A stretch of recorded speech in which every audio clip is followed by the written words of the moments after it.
सच्चिदानंदरूपाय तस्मै श्रीगुरवे ओम शान्तिरेव सवितरतुरिकानि परासूर्य वज्रं तन्नास्तु। ओम शांति शांति शांति।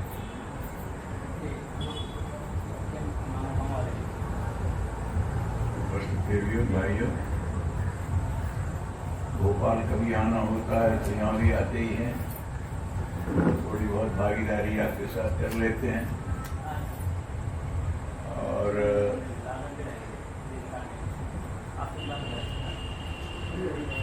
भोपाल में विस्तार की फिल्म में काफ़ी भाग दौड़ की थी, तो यहाँ जब हमने आता है कि वहीं होता था जब हम आए थे 64 में शहर में, वहीं के लोग मिलजुल के वही कर लेते थे, आगे विस्तार नहीं था। फिर धीरे धीरे जब संपर्क किया, इकट्ठी अखंड ज्योतियाँ मंगाई, संपर्क बनना शुरू हुआ, तो 4 रविवार 4 जगह कर दिए थे। पहला रविवार यहीं बीएचई क्षेत्र में होता था, शिव मंदिर था।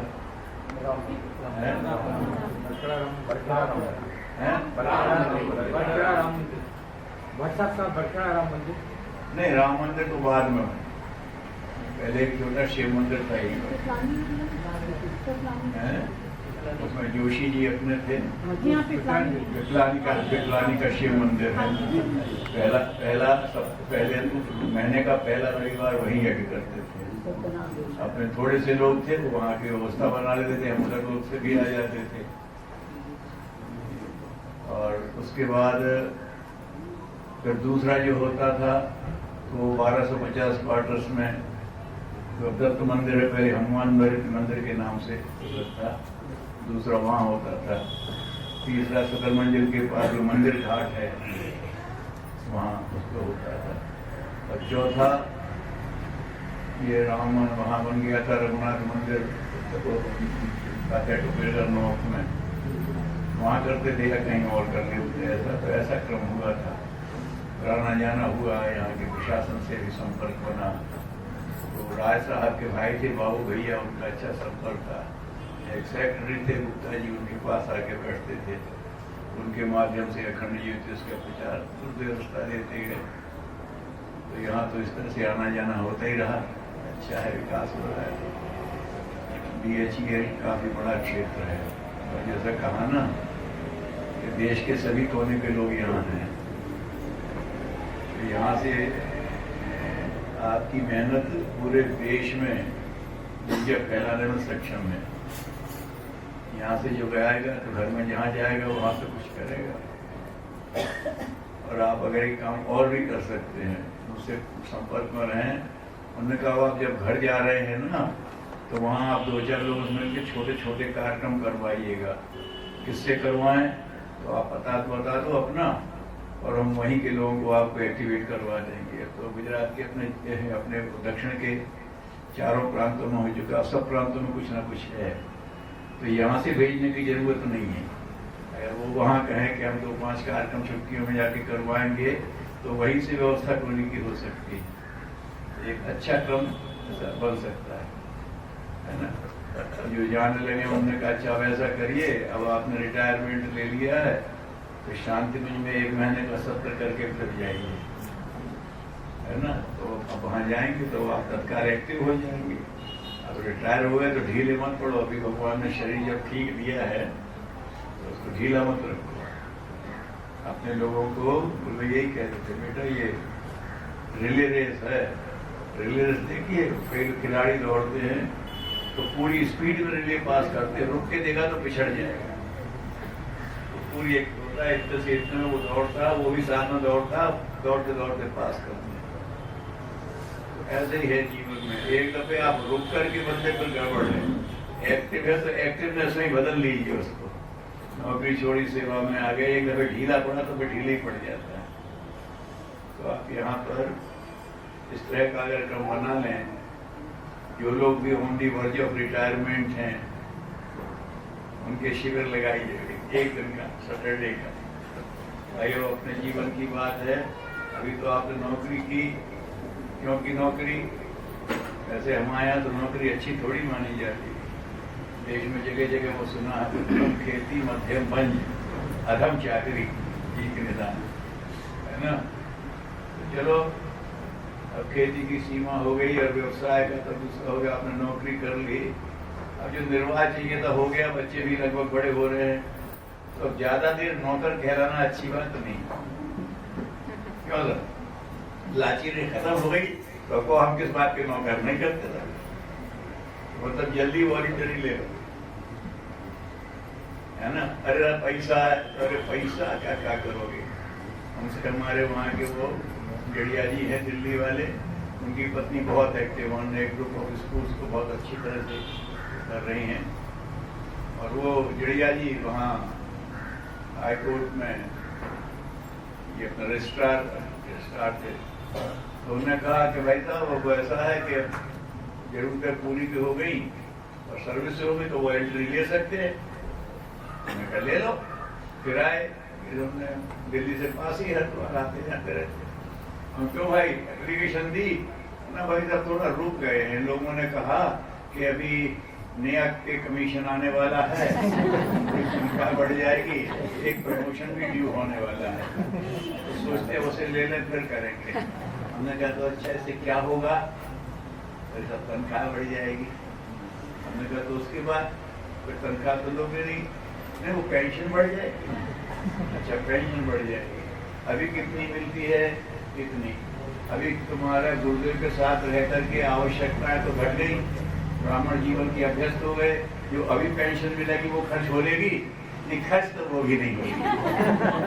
तो जो तुम्हारे पास वैसे ही सरप्लस है उसमें और सरप्लस की क्यों सोचते हो, जो माइनस है उसको पॉजिटिव बनाने की सोचो ना भाई। क्यों, पैसा तो बहुत है, बच्चे तो समर्थ हो गए, उनसे कहो भी के ले लो तो आजकल के बच्चे कहते नहीं हम नहीं करते। एक वो जो है पहले माँ बाप तो वो करते थे, अब एक भले वो ईगो हो लेकिन एक अच्छी बात होगी, बच्चे माता पिता के उस पर कुछ ज्यादा ध्यान देना नहीं चाहते, अच्छी बात है। वो क्रम अपना अच्छा है तो वो कर लेंगे, नहीं तुम्हें जरूरत नहीं तो फिर काय को, जो सरप्लस है उसी को और क्यों बढ़ाते हो। तो अब ये है कि अब जीवन को थोड़ा सा भी नौकरी की थी, अब सेवा करके थोड़ा सौभाग्य कमा लो, क्यों सर, पुण्य कमा लो, इसमें क्या बुराई है। तो ये करके अपना शरीर अगर ठीक चल रहा है तो जल्दी ले लो, ऐसा लोगों को मोटिवेशन है।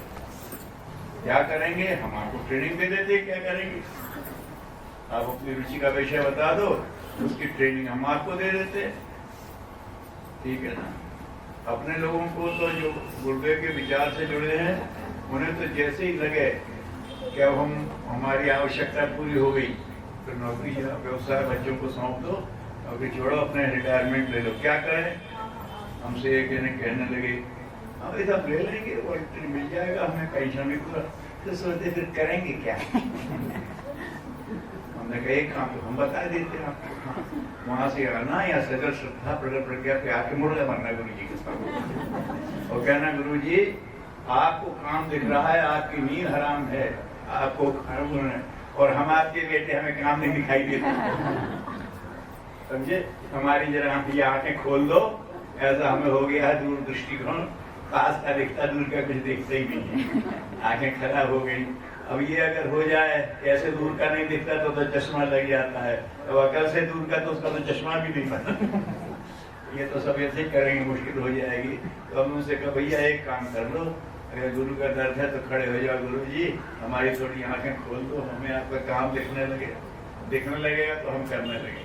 बेकार की बात है, मत करो, अपने को इतना निकम्मा मत कहो। गुरुदेव के सामने समर्थ बाप के बेटे, उन्होंने हमें जी भर के प्यार किया है, इतने निकम्मे उनके निगाह में ना देखो कि हमें इतना काम फैला पड़ा है, हमको काम नहीं दिखाई देता है, तो करना चाहिए। तो कहना का मतलब ये है कि यहाँ इस क्षेत्र में अगर आप करें अच्छा है सबका, लोगों को इसकी प्रेरणा दीजिए। मिशन का काम जो है वो तो बहुत व्यापक है, मिशन तो युग निर्माण है ना, हर धारा में उसके रास्ता है। हम पूजा पाठ तक ही अपने मिशन को सीमित न माने। युग निर्माण तो गायत्री परिवार करेगा और गायत्री परिवार के लिए युग निर्माण होगा, क्यों न औरों के लिए होगा, ना कोई करना चाहिए। बेकार की बात है, मत करो, समझे। ये सोचते ही बाबा अपनी डायरी में आपका नंबर नहीं है, किसका देगा, जिसको अभी युग निर्माण का कॉन्सेप्ट नहीं है, मैं जाके नहीं सब गायत्री परिवार योग निर्माण करे और गायत्री परिवार के लिए योग निर्माण कर दो। यहाँ जब लोग कभी कहते थे उनसे गुरु जी ऐसा है कि ये है और वो है और हमारे यहाँ ये नहीं है, उल्टा बोले तुम्हें अपना क्षेत्र दिखाई देता बेटा, मुझे 600 करोड़ से कम नहीं दिखाई देती। उस समय दुनिया की आबादी 600 करोड़ थी। कहते बेटा 600 करोड़ से कम पे मेरी दृष्टि नहीं जाती, अपनी दृष्टि को व्यापक करो। अपने गाँव पे ठीक है, अपने गाँव के लिए अपने घर पे कर दो, बाकी वहाँ कहाँ जाएगा? क्यों? जिस क्षेत्र में अभी तक कोई पहुँचा नहीं वहाँ कौन जाएगा? अपने यहाँ का छोड़ो, जाओ अगर हिम्मत है अभी उन क्षेत्रों में जाओ जहाँ कोई नहीं जाता। हमसे तो बस वही कर लो जैसा आप कह रहे थे ना कि बड़पन का आधार हो गया सुविधाएं, और हम भी बड़े आदमी तो हम भी सुविधा में रहने लगे। असुविधा है वहाँ हम जाएंगे नहीं। क्यों? तो जहाँ जहाँ सुविधा है वहीं योग निर्माण हो जाए, जहाँ असुविधा वहाँ तो योग निर्माण होना नहीं चाहिए। क्या भी क्या की बातें करते लेना है तो इस मामले में थोड़ा ईसाई मिशनरी वालों से लो प्रेरणा नहीं। तो बहुत अच्छे वेल टू डू लोग हैं, वो एकदम आदिवासी इलाके में जाके बैठ जाता और जिंदगी बिता देता। और एक हमें कि इंटीरियर क्षेत्र में जाने के लिए सरकार इंसेंटिव देती है, तनख्वाह देती है, और हम लड़ते नहीं। हम क्यों मर गए? हम अपनों के बीच में तनख्वाह लेके भी नहीं जाना चाहते, ना मास्टर साहब ना डॉक्टर साहब, समझे साहब। और वो परायों के बीच में अपने ईसा का मिशन लेकर के उन्हें अपना बनाने के लिए पहुंच जाते हैं। हम अपनों के साथ अपना तो बनाने के लिए नहीं जाना चाहते, तनख्वाह लेकर के भी और रिस्क लेकर भी परायों को अपना बनाने पहुंच जाते हैं। उनकी हिम्मत बड़ी है, वो जीते गए। उनका त्याग बड़ा है, उनका सब बड़ा है, उनका पलड़ा भारी हो जाए। तो बुराई बुराई करते रहो, कुछ नहीं करोगे। मेरा कहने का मतलब ये है कि अगर हमारे ऐसे लोग जिन्होंने व्यवस्था समझ ली है, जिनको जानकारी समझ में आ गई है, तो वो रिटायरमेंट लेकर के एक एक पिछड़े क्षेत्र में बैठ जाएं तो उसको समर्थ बना सकते हैं। समझ में आ गई बात। हमने कई लोगों को देखा, किसी के साथ गए, कुछ दिनों काम किया और वो ये एक्सपोर्ट इंपोर्ट का सूत्र समझ लिया और फिर आके छोटा सा काम करके बड़ा कर लिया, छोड़ दी नौकरी, अपना काम कर लिया। आदमी आर्थिक पैसे के लिए ये कर सकता है कि एक दफे टेक्नोलॉजी समझ ली तो हम पैसा बना लेंगे। और अगर आपने एक दफे विकास करने की टेक्नोलॉजी समझ ली तो क्षेत्र का विकास कर देंगे, ये भी तो सोचना चाहिए ना। जाते हैं, हमने समझ लिया, निर्वाह हमारा हो जाएगा, वो हमारे पास हो गया और हमारे पास अनुभव हो गया। अब हम जाते हैं तो वहाँ से क्षेत्र लोगों को बताएंगे, उनके लोगों को कि तुम्हारे लिए सरकार की कौन कौन सी स्कीमें हैं। अड़चन पड़े तो चलो हम चलते हैं साथ में, पिछड़े वर्ग के मित्र बन जाओ, काम करो। बड़ा भारी काम हो सकता है, लेकिन बात यह है कि वही है हमारा कि हमारा वो निकट दृष्टि दोष आ गया है, बस वही हो दिखता और कुछ दिखता नहीं। दिखने लगे तो ये है, नहीं तो हम आध्यात्मिक करते हैं। और बताइए उपाध्याय जी, हमारी आध्यात्मिक प्रगति कैसे हो जाए? आध्यात्मिक प्रगति तब होगी जब तुम्हारा दृष्टिकोण चौड़ा हो जाएगा और हिम्मत बड़ी हो जाएगी। इससे कम में तो आध्यात्मिकता बढ़ने वाली नहीं। संकीर्णता से बाहर नहीं आ रहे हो तो आत्मा से तो संपर्क ही नहीं बना। आत्मा तो विराट से जुड़ी हुई है ना। उस विराट से जुड़ने की तो बात करते हैं, लेकिन विराट की तरफ पैर बढ़ाने में जाने हिम्मत टूटती है। तो नाटक करते हो, दिखावा करते हो, साधना नहीं होती। क्यों करते हो? साधक बनो, ढोंगी नहीं। ढोंगी और साधक में क्या अंतर होता है?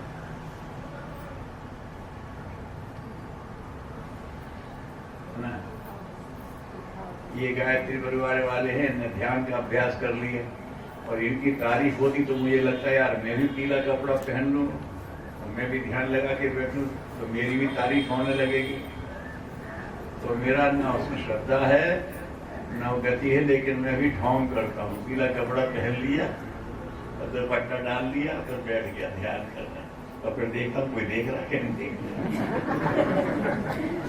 ध्यान तो लगता नहीं, लगता इनका भी नहीं।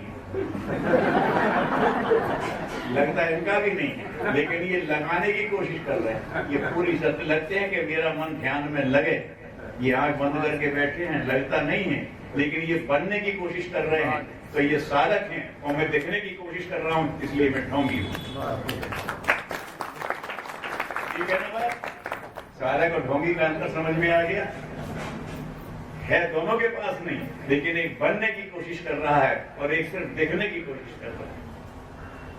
जो बनने की कोशिश कर रहा है उसे भगवान बना देगा, और जो दिखने की कोशिश कर रहा है उसके भगवान नंगा कर देगा। उगरे अंत न होए निवाहु काल नेम जीव रावण। संत ते नहीं, संत बनने की कोशिश की, संत दिखने की कोशिश की, संत बन करके स्वार्थ पूरा करने की कोशिश की, उघाड़ दिया भगवान ने, फिर नहीं निर्वाह हुआ। और जो संत बनने की कोशिश कर रहे हैं उन्हें वेश बनाना नहीं आता, लेकिन वो संत बनने की कोशिश कर रहे हैं, उनको भगवान ने बना दिया। ये कुवेश साधु सन्मानु जिम जग जामवंत हनुमान। ना जामवंत संत का वेश बना सकते हैं ना हनुमान, लेकिन दोनों संत हैं, संत श्रोमणी है, भक्त श्रोमणी है, क्योंकि उन्होंने बनना चाहा तो भगवान ने बनना चाहोगे तो साधक हो, दिखना चाहोगे तो ढोंगी हो। दूर से तो जिसकी दृष्टि उसको तो दोनों एक से दिखते हैं, कि बनता तो दोनों से नहीं। ठीक है, ये ध्यान रखना कि हमें साधक बनने की कोशिश करना है, और जो कर रहा है सामर्थ्य हमारे पास बहुत बड़ा काम पड़ा हुआ है क्षेत्र में। तो ऐसी जगह में बैठ करके जरा थोड़ा ढर्रे से हट करके सोचो, हैं? उनसे कहो साहब, तो अपने वहाँ के पूर्व के हैं, बांग्लादेश से लगी हुई सीमा के लोग हैं, और जो वहाँ केरल से लगी हुई सीमा के लोग हैं, उनसे कहो भाई आपके यहाँ तो भारतीय संस्कृति का कभी बहुत बड़ा बोलबाल। हाँ साहब, रहा सर, हमारे यहाँ रहा। आप ठीक कहता, हमारे यहाँ रहा, अच्छा है ना, खुश भी होता है।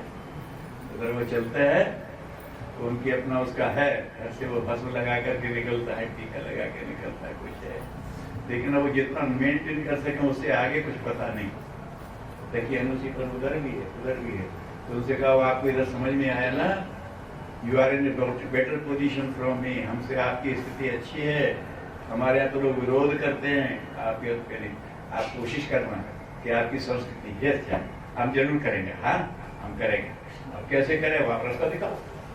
उसके मन में है, वो कर सकता है, रास्ता बताने की जरूरत है ना। बंगाली बाबू भी करेगा, मद्रासी बाबू भी करेगा, लेकिन आप थोड़ा सा उसके अंदर जगा सको थोड़ा, तो कुछ जो हम हैं उससे बेहतर बनने का उत्साह जगा दिया, तो आपने उसे युग निर्माणी बना दिया। यही तो बात है कि हम आज से बेहतर बने। एकदम हम देवता तो नहीं बनने वाले, लेकिन हम आज से कल बेहतर बनेंगे, इसका उत्साह आ गया, बस अब शुरुआत हो गई। अब प्रकृति मदद करेगी, भगवान मदद करेगा, और ये विकसित होता हुआ चला जाएगा। ठीक है ना। तो अगर हमने किसी में बेहतर बनने का उत्साह जगा दिया, तो हमने उसे युग निर्माणी बना दिया। भले वो पूरा युग निर्माण का समझे या न समझे, लेकिन कहीं हमने कर दिया, फिर अब आगे समझ लेगा, मूल बात खड़ी हो गई। इस तरह से अगर उमंग जगा दी हमने आपके अंदर, तो बहुत बड़ा काम करते हैं। हम उमंग जगाने की जगह करते, और हमने अपने आप को तो सीमित मान लिया। नहीं साहब, ये है कि अगर युग निर्माणी बनना है तो पहले हमारे गुरु जी की चित्र लगाओ, उनसे दीक्षा लो, फिर हम आपको गायत्री मंत्र याद करा देते हैं, और फिर आप वो करो, फिर युग निर्माणी बनोगे। युग निर्माण के साथ ऐसा तमाशा मत करो। वो किसी उपासना पद्धति में भी युग निर्माणी बन सकता है, लेकिन किसी उपासना पद्धति का मोहताज नहीं। युग निर्माणी बनना किसी उपासना पद्धति का मोहताज नहीं है। हाँ, एक बात जरूर है कि वो उपासना के पीछे का तत्व दर्शन समझ ले, फिर बन जाएगा। क्यों साहब, भले आप कहते रहो ईश्वरन से जीव अविनाशी, आपने कर लिया, अच्छी बात है, समझो ऐसे, गीत गा करके खत्म तो नहीं होगा ना, है ना। उधर भी सूफी संतों ने भी कहा अनलहत, अनलहत माने अहम ब्रह्मास्मि, वो भी कह रहे अभी कहो भगवान से करुणा निधान सुजान स्नेह जन, करुणा निधान सुजान है भगवान। आप कह रहे हो लेकिन करुणा निधान सुजान के पास बैठे क्या कोई करुणा मिली? क्यों साहब सुजान बने क्या? वही कि वही अंधविश्वासी बने और वही कि वही हमारा मन अभी भी अब संवेदनहीन है, तो हम रोज गाते हैं। क्यों साहब? करुणा निधान सुजान शील स्नेह जानता, वो रोज गा रहे हैं। तो आप गा रहे हो तो अच्छा है, लेकिन उसका तत्व समझो कि ये गाने का मतलब क्या हो। गाने का मतलब उसमें रस पैदा करना, रस पैदा करने का मतलब अपनाना। वो भी कहते हैं हर जगह इस्लाम का बिस्मिल्लाह रहमान रहीम, शुरू करो अल्लाह के नाम पर जो दयालु होकर पालू है। वाह वाह, कहता बढ़िया सूत्र है। ईश्वर को हर जगह उसको स्मरण करो जो दयालु है, कृपालु हो। जो दयालु कृपालु को प्रसन्न करने के लिए काम करेगा वो हृदयहीन और घोटालेबाज तो बन ही नहीं सकते, भगवान नाराज हो जाएगा। लेकिन कह सब रहे हैं बिस्मिल्लाह रहमान रहीम, लेकिन ना रहमान से संबंध है ना रहीम से संबंध है। अपने ही लोगों में जाकर के बम विस्फोट कर रहे हैं, नमाज पढ़ते वालों को मार, बात बनेगी। और हम भी कहते हैं आत्मत सर्वभूतेषु, लेकिन हमारा पिछड़ा आदमी वो हमें अपना नहीं देखता। वहां हमने कहा ना हम तनख्वाह लेके भी नहीं जाना चाहते। आत्मत सर्वभूतेषु का हल्ला मचा, कहाँ हो? अपने को विकसित किया, आप अपने को, अपनों को तो अपना मान लो भाई, उनके बीच में जाओ, दूर की बात मत करो। तो ऐसा है कि गुरुदेव ने कहा बेटा युगधर्म ने कहा अपनी पहचान युगधर्म की बना। गायत्री उन्होंने दी है, ठीक है, उसमें भगवान से प्रार्थना की है कि भगवान आपने जो सामर्थ्य हमें दी है उसे अपने ढंग से खर्च करा लो। धियो यो न प्रचोदयात् का यही मतलब हुआ कि आपने हमें बहुत कुछ दिया है, इसको हम भटक जाते हैं इधर उधर, भगवान आप इसको इस्तेमाल करो। ठीक है, अब ये भाव और भी जगह आ सकता है, किसी और मंत्र में भी आ सकता है। क्यों सर? कहीं और मंत्र तो बहुत अच्छी बात है, उससे भी करो, है ना। बुद्धम शरणं गच्छामि धर्मम शरणं गच्छामि में भी यही कहा गया कि मैं तो वहीं समर्पण करता हूँ। क्यों सर? समर्पण करता है तो ठीक है, वो चलाएगा। हम भगवान हम बुद्ध के अनुशासन में चलेंगे, हम धर्म के अनुशासन में चलेंगे, तो हम समाज के अनुशासन में चलेंगे। बहुत बढ़िया बात है, हो गई बौद्धिक नैतिक सामाजिक क्रांति। क्यों? बुद्धम शरणं गच्छामि बौद्धिक क्रांति। बुद्ध का उन्नयन तो सिद्धार्थ था, बुद्ध का नाम पड़ा, बुद्ध का नाम पड़ा, बोध हो गया। तो उसने बुद्धम शरणं गच्छामि कहा, सिद्धार्थम शरणं गच्छामि नहीं कहा। जो उनकी क्वालिटी है, उन्हें बोध हुआ तो बोध की शरण में तुम भी जाओ। और धर्मम शरणं गच्छामि, समझे? तुमने बौद्ध धर्म तो नहीं कहा ना, धर्म के कहा है ना। धर्मम शरणं गच्छामि, धर्म माने है जीवन का अनुशासन, उसकी शरण में जाओ। और संघम शरणं गच्छामि, ये सामाजिकता को ध्यान रखो। क्यों? अपने आप को समाज का एक अभिन्न अंग मानेंगे, धर्मम शरणं संघम शरणं गच्छामि। तो विचार से सही होंगे तो बुद्धम शरणं, विचार क्रांति होगी, और आचरण से ठीक होंगे तो नैतिक क्रांति होगी, धर्मम शरणं गच्छामि। उसी उर्दू का बुद्ध अवतार का पूरक है। फिर क्या होता है? वो अपने कहता था मैं बुद्ध की शरण में जाता हूँ। हम कहते हैं सबके लिए बौद्धिक क्रांति होगी। अगला चरण हो गया कि नहीं? सबको बोध होना चाहिए। वो कहते हैं धम्मम शरणं गच्छामि, हम कहते सब में नैतिक क्रांति होनी चाहिए। अगला चरण हो गया कि नहीं? तो ये अगले चरण की बात है। बुद्धावतार का पूरक है प्रज्ञावतार गुरुदेव ने कहा। अगला चरण है उसका, वो पूर्वार्ध था, ये उत्तरार्ध है। हम तो शुरू में सोच ही नहीं रहे, हमें सोचना चाहिए। तो हम किसी भी उपासना पद्धति से अपने को भगवान के अनुरूप बनाने की कोशिश करते हैं। क्यों? भगवान के से चाहते हैं, और ये हम करते हैं। ठीक है, उपासना कोई भी उपासना पद्धति और कोई भी जब तक प्रत है, उससे हम आपको पहले से बेहतर बनाने की कोशिश करते हैं। कोई भी हो, चाहे रोजा रख लो और चाहे व्रत रख लो। क्यों सर? चाहे हज कर लो, चाहे तीर्थ सेवन कर लो, पहले से बेहतर बनो। लोगों को यही अच्छा लगता है। हम तो लोगों की कमियां देखने लगते हैं, इसमें ये कमी है, इसमें ये कमी है, इसकी कमी ठीक हो जाए तो हम इसके काम लेने लगे।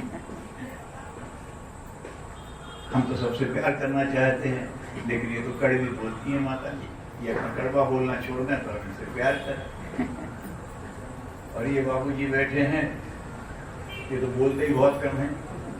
हम बोलते हैं सुबह से मुंह बनाए रहते हैं, हमारी बात तो हम हमसे प्यार करें। आप कहते हो ये पहले ठीक हो जाए तो हम प्यार करें, और भगवान कहता प्यार करोगे तो ये ठीक हो जाए। क्या बात, अगर आप प्यार करोगे तो ये ठीक हो जाए। प्यार से ठीक होता है आदमी, शर्त से नहीं होता। अगर इनको चाहते हो ये हमारे अपने हैं तो प्यार में फर्क मत पड़ने दो। फिर धीरे से कहो आप में तो इतने गुण हैं, आप कड़वा बोल के काहे को, आपने कितनों की इतनी सेवा मदद की है ना। अब आप कड़वा बोल के काहे को उसमें पानी डालते हैं, थोड़ा सा कर लो। अजी मेरी आदत पड़ गई है, वो आदत आपने को डाली थी, कहीं बाहर से आई थी कि कसम खा के आए हो कि आदत नहीं बदलेंगे। नहीं, कसम तो नहीं खाई, ऐसी कसम हम क्यों खाएंगे, नहीं खाई ना आपने, है ना। तो आपका भगवान चाहता है कि आपका काम आपकी इज्जत बढ़ाता है और आपका ही शब्द आपकी इज्जत न घटाए, ऐसा भगवान चाहता है। ऐसे कहोगे तो भी समझ में आएगा, 2-4 दिन में अभ्यास भी हो जाएगा धीरे धीरे। तो ये अपना तो मानोगे तो परिवर्तन ला पाओगे, और ये कहोगे बदल जाए तो हम अपना तो माने, तो बदले किसके सहारे, बदलता कौन है, अपना तो के सहारे। मैं अक्सर प्रश्न कर देता हूँ लोगों से, कौन सीखता है और कौन सिखाता है, बताओ। सीखता कौन है और सिखाता कौन है। तो आप कहोगे कम जानकार सीखता है और ज्यादा जानकार सिखाता है। अच्छा वैसा करो, किसी कॉलोनी के किसी थोड़े से उठते हुए थोड़ा जोशीले नौजवान से कहो मैं MA PhD हूँ, तू मेरी बात मान, कहेगा चल चल बहुत आया, मेरे यहाँ बहुत करते। अब ये बात सच है कि आप MA PhD double MA PhD हो, लेकिन वो आपके ज्ञान को मान्यता देने नहीं चाहता। चल बहुत फिरते हैं, आ गया मुझे समझा। आप कैसे समझाओगे, वो कम जानकार है, आप ज्यादा समझा लो उसे, वो नहीं समझ। और उसका कोई चाचा ताऊ आता, अरे फलाने हाँ जाओ ताऊ जी ऐसा क्यों नहीं किया, अरे बस भूल गया था ताऊ जी, वो कम पढ़ा है उससे। कोई उसका चाचा ताऊ बोल रहा है, उससे कम पढ़ा है, उससे हाथ जोड़ा, नहीं नहीं बात कर देंगे। क्यों साहब, उससे क्यों सीखना तैयार है। यही उत्तर है, आदमी अपनत्व से सीखता है, जो अपना है उससे सीखता है, तो भी सीखता है ना। तो कौन सीखता है, अपनत्व सीखता है, परायापन है तो नहीं सीखेगा, वो सिखाएगा कौन। हमने उनसे कहा आप तो बहुत ज्ञानी हो, ये बच्चे को थोड़ा समझा दो। मैं नहीं पढ़ता चक्कर में, मैं नहीं पढ़ता चक्कर में। आप कैसे अंधे से तो करो, अपने दीदे खो, अपना काम करूंगा, हम कौन तो खराब करे, सुनता है नहीं समझाया है ना। बहुत योग्य थे, लेकिन ये जैसे कुछ गाली वाली दे रहा था, रोक दो, अरे हम काय पढ़े देता रहेगा, हमसे यार अपना तो बना रहेगा तो सीखने सिखाने का क्रम चलता रहेगा, नहीं तो टूट। जितने संत हुए हैं उनकी बस यही सबसे बड़ी विशेषता थी, गुरुदेव समेत। उनका ज्ञान, उनका तप तो अभी तक समझ में नहीं आ रहा है, जो इतना जानते होंगे, लेकिन जो उनके पास बैठा तत्काल उसे लगता था मैं किसी अपने के पास बैठा, तो बस वहीं से काम शुरू हो जाता है। उदाहरण में देता हूँ, सच्ची घटना है। उनका तो खुला दरबार था, कोई भी आया, हाँ जब भाई अब मेरा समय हो गया, जो मिलने वाले हैं भेज दो। कोई स्कैन नहीं था, सब आकर के बैठ जाते थे। काम गुरु जी ऐसा है और साहब, अरे तो मिशन छोड़ को तो देखते थे, तो साहब में क्या है, आया है मनोकामना पूरी करवाने। गुरु जी आकर मिशन छोड़ तू अपनी बात कह, हाँ कहीं ना तूने काम की बात ऐसे। और बेटा काय को यहाँ तक आया, एक चिट्ठी लिख देता तो भी तेरा काम कर देता मैं तो, काय को बेकार समझ करता, समझ दिया, हो गया। जो आया उसे हाँ बेटा और बता तूने कराने की खबर दे, सब पूछ लेंगे। तो सबको जाके कहते थे अरे वो तुम्हारे बारे में पूछ रहे थे आचार्य, और अरे उन्हें याद था। तो बस ये अपना तो ऐसा है आदमी को मान ले। ऐसे कोई आए तो किसी ऐसे किसी उस क्षेत्र के प्रतिष्ठित व्यक्ति को लेके आए, या कोई अधिकारी या व्यापारी रहे होंगे, मेरे सामने की तो बात नहीं। तो मैंने कहा और बेटा कैसे आया? बोले साहब वो हैं अच्छे प्रभावशाली आदमी हैं और समय पर मदद भी कर देते हैं मिशन की काम में, तो मैं ले आया। अच्छा क्या बेटा दिखा देना यहाँ सब है, मुझसे मिलाना है तो आ जाना, दोपहर के इतने बजे अभी तो मैं बंद करूँगा, फिर उतने बजे उनको तो ले आना उनको। ठीक है, सुन लिया। और इन्होंने बताया था, हम भी बैठे थे वहाँ, एक लाल बुझक्कड़ जिनको ये लाए थे हम उनको पहले से जानते थे। तो जब ये उठ के चले गए तो ठीक है ले आऊंगा। हमने कहा गुरुजी ये जिनको लाए हैं उनकी हिस्ट्री मैं जानता हूँ, मैं जानता हूँ उनकी हिस्ट्री। अच्छा पता क्या क्या है? तुमने बता दिया वो ऐसे हैं वो ऐसे हैं, कमियां खूब गिना। अच्छा तो ठीक है बता दिया मैं। अब उनको आया, अब आएगा मजा, वो मिलाने आएंगे गुरु जी को पैसा। तो और पहले से जो इनको समय दिया उसके पहले और 2 मिनट जाके बैठे बहुत देखने के लिए। मनुष्य का ऐसे ही स्वभाव है। अब बैठ गए, ये लेकर के आए उनको, हाँ बेटा और किसको ले आए बेटा? सारी ऐसे। अच्छा और ये सब ऐसे। अरे और बेटा कहाँ के रहने वाले हो और कैसे है? बेटा तेरा शरीर ठीक है और तेरा मन ठीक है और तेरा परिवार ठीक चल रहा और बेटा तेरा काम धंधा, ये सबसे पूछते थे। और बस ये पूछते पूछते उनके कहने में इतना अपना तो होता था कि यार इतना बड़ा आदमी, ये मेरा शरीर पूछ रहा, मेरा मन पूछ रहा, मेरे परिवार को पूछ रहा, मेरे धंधे को। और बेटा यार ठीक है, ऐसा नहीं, ठीक से रहना बेटा, सब अच्छा, हाँ बहुत अच्छा है बेटा, बड़ा अच्छा बच्चा है, आते रहना कभी कभी। और देखो बेटा इनको फलानी किताब दिलवा देना, पढ़ना बेटा, थोड़ा समझना, हमारे विचार को समझना। ठीक है बस वो चले गए। अब बैठे थे लाल बुझक्कड़, उन्हें तो मजा ही नहीं आया। कोई बात हो गई, गुरु जी आपको मैंने इतना बताया था, आप तो मेरी नॉलेज का कोई उपयोग ही नहीं किया। मैं तो आपको इतनी नॉलेज दे दी थी, आपने उसका कोई उपयोग ही नहीं किया। गुरु जी हंसे बोले बेटा इसमें कितनी खराबियां हैं इसका हिसाब तू रख, मैं तो सिर्फ एक हिसाब रखता हूँ, जो मेरे पास आज आया है कल वो बेहतर बना के नहीं। बस खराबी से हटाना लगे तो सारी दुनिया मेरे से दूर हो जाएगी।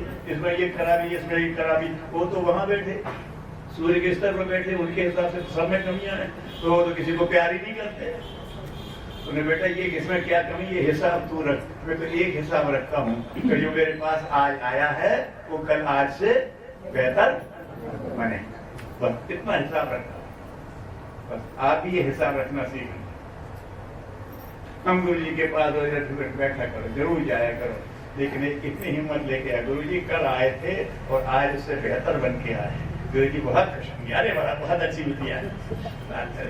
और ये जाके बताते गुरु जी कल तक हम 3 माला जपते थे, आज हम 4 जपने लगे।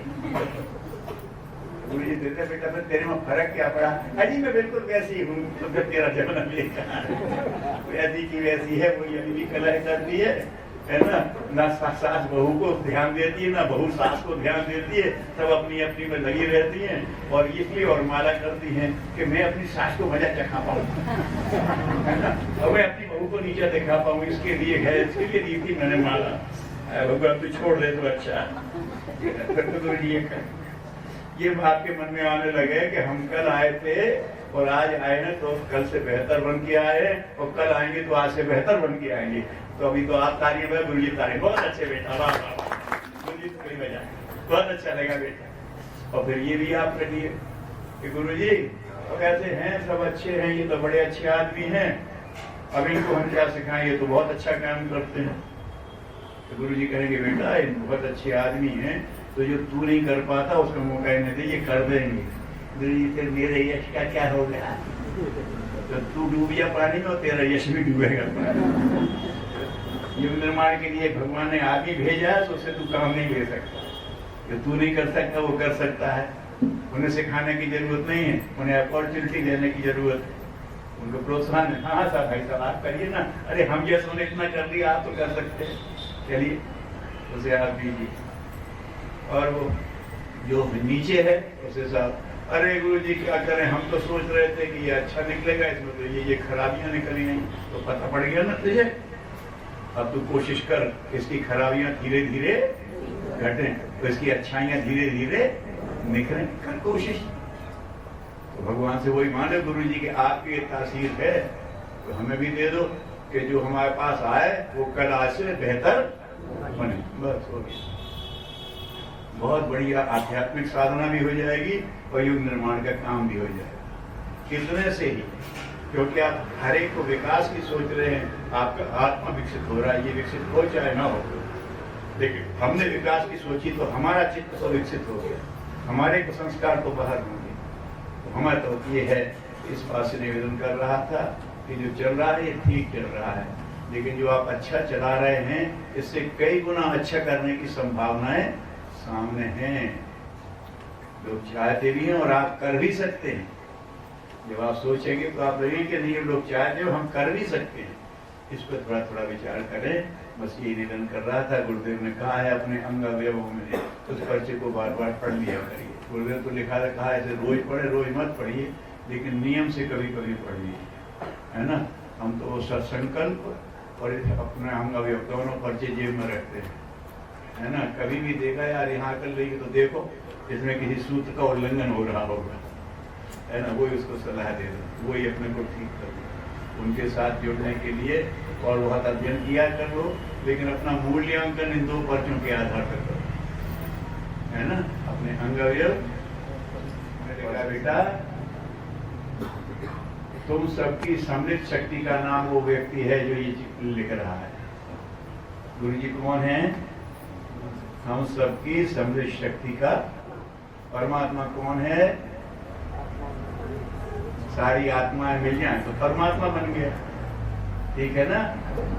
बस समझ लो, यही से समझ लो कि गुरुदेव क्या है, वो परमात्मा चेतना के प्रतिनिधि। वही कह सकता है कि आप सब मिलकर के मेरा रूप बनता है, जो उन्होंने कहा है, समझो उसको उस रूप में।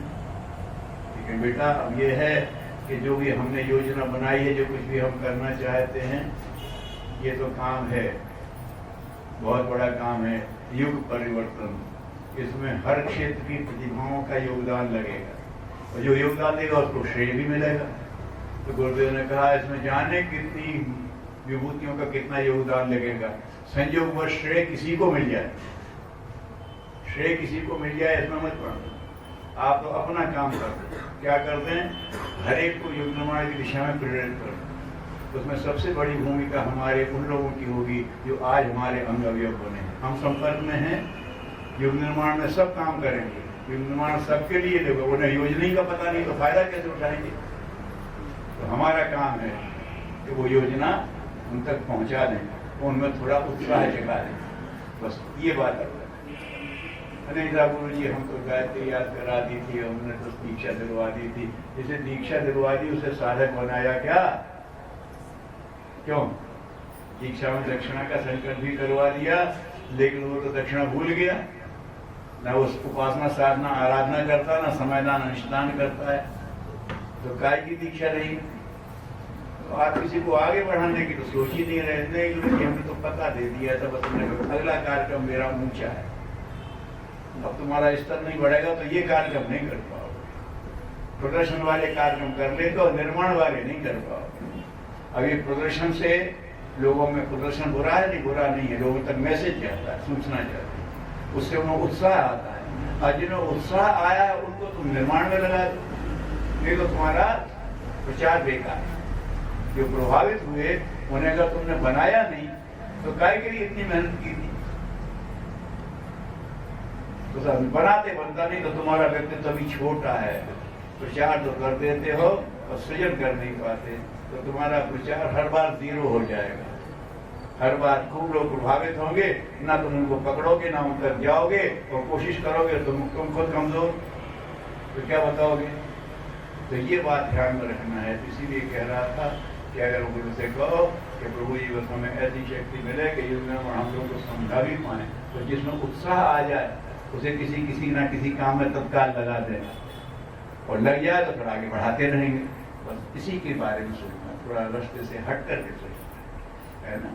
हमारी युग निर्माण योजना 50 वर्ष पूरे हो गए, और जब हिमालय से लौटे थे 60 में गए थे, 61 में लौटे थे 1 साल के लिए, उसी समय के वो संस्मरण हैं सुनसान के सहचर, ठीक है ना। तो उसमें लिखे थे, और 61 में आगे तो उन्होंने युग निर्माण की घोषणा की, युग निर्माण संकल्प बनाया, शतसूत्री कार्यक्रम बनाया 62 में करके, फिर 63 में अब ये योजना पूरी है, अब मैं यहाँ से युग निर्माण की घोषणा करता हूँ। तो 63 से 50 साल हो गए, अब तो 13 करके 14 लग गया, 50 साल पूरे हो गए। अब तो युग निर्माण को मजबूत होना चाहिए ना, बड़ा होना चाहिए। तो हमें सोचना है कि गुरुदेव ने गायत्री और यज्ञ को युग निर्माण के साधन के रूप में खड़ा किया। गायत्री माने सद्भाव सच्चिंतन, और यज्ञ माने सत्पुरुषार्थ सत्कर्म। बस अब वो सिखा दो, उस रूप में करो। गायत्री न सीखे तो भी उसे सद्बुद्धि और सद्भावना से जोड़ दो, तो गायत्री ही होगी।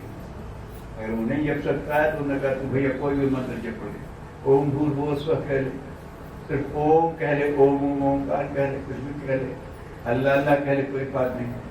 हमने तो मुसलमानों ने कहा सूरह फातिहा का वेदना सिरातल मुस्तकीम, उसका भी अर्थ होता दियो यो न प्रचोदयात्, उसका मतलब होता हमें सीधे रास्ते से चलाओ, कोई बात हो गई ना। तो कहने का मतलब ये है कि कहीं से भी उस भाव को पकड़ ले और अपने शब्दों में भगवान से बोले। भगवान को सब भाषाएं आती हैं, क्यों? भगवान को सब भाषाएं आती हैं। अल्लाह कह के पुकारो तो भी वही बोलता है, गॉड कह के पुकारो तो भी वो बोल देता है, ईश्वर कह के पुकारो तो भी बोल देता है। जिस नाम से पुकार तो उसी से बोल पड़ता है, ठीक है ना। उसे सब भाषाएं आती हैं। तो अगर तुम सही भाषा, तुम भाव सही होगा, भाषा कुछ भी होगा, तो तुम्हें युग निर्माण की शक्ति भगवान देने वाला है सबको। आपका भाव सही है तो आप कोई भी भाषा बोलोगे तो आपका भाव भगवान तक जाएगा, और भगवान अपनी शक्ति आपको देगा, और आपको यश मिलेगा, सद्गति मिलेगा। भाव ठीक करो, और कहते हो भाषा रट ली और भाव नहीं है, तो भगवान मुस्कुरा के आगे बढ़ जाएगा। क्यों? अच्छा, अब ये समझ लो कि अभी हम तो यहीं थे और आपको हमने बुलाया, और इनने मुझे समझा दिया था कि जब आए बोलोगे तो जाएगा। तो गुरुदेव ने भी कह दिया बेटा हमने नई गायत्री बना दी है, उज्जवल भविष्य की प्रार्थना किसी भाव में करे, भगवान सबको सद्बुद्धि दो, उज्जवल भविष्य के रास्ते पे आगे बढ़ाओ। बस ये लिख दो सबके लिए, बस यही है गायत्री में। हम बनवा रहे हैं, देव स्थापना के 2 तरह के बनवा रहे हैं। अब गायत्री माता वो निराकार मानता है, आर्य समाजी है, वो गायत्री तो करना चाहता है, लेकिन गायत्री माता नहीं मानना चाहता, तो उसके अंदर गायत्री मंत्र रखवा दो। क्यों सर? जो पहले था गुरुदेव का ओम और गायत्री मंत्र, गुरुदेव के साथ गायत्री मंत्र, बस खत्म है। वो करेगा प्रेम से, साईं बाबा वाला भी करेगा, सत्साई वाला सबने कहा गायत्री कर। लेकिन आप तो वो पंचदेव ले जाते हो, करता है ये तो यही गुरु जी और यही और दादा गुरु, जिसका मतलब ये किसी हमें पंथ में शामिल कर रहा है।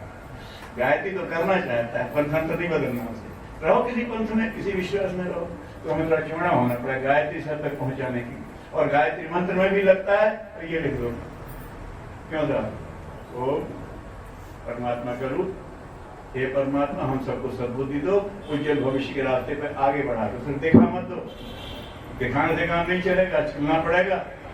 हमारे बाबा सुनाते थे, और पड़ोसी जा रहे थे, उन्होंने कहा भैया हमारे घोड़े के लिए देखने थोड़ा चारा तो हमने डाल दिया है, थोड़ा पानी दिखा देना। तो घोड़े को ले जाओ, क्या देख रहे घोड़ा पानी से पानी दे, उन्होंने घोड़े को पानी दिखा दे रखा। अगर पानी दिखा, भगवान से कह दो पानी दिखाने से कहा नहीं, पानी पिलाना है, दियो यो ना चला दो हमको, बलपूर्वक चला दो, ठीक है ना।